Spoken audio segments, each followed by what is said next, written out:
خطبہ نمبر 232 آپ علیہ السلام کا ارشاد کرامی، جس کا مخاطب عبداللہ ابن زمعہ کو قرار دیا تھا، جو کہ آپ علیہ السلام کے اصحاب میں شمار ہوتا تھا، اور اس نے آپ علیہ السلام سے مال کا مطالبہ کر لیا تھا۔ بسم اللہ الرحمن الرحیم۔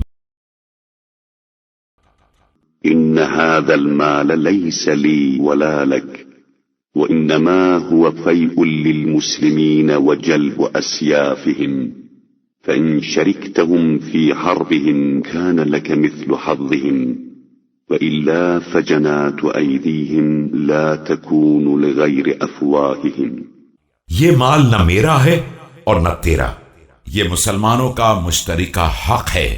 اور ان کی تلواروں کا نتیجہ ہے،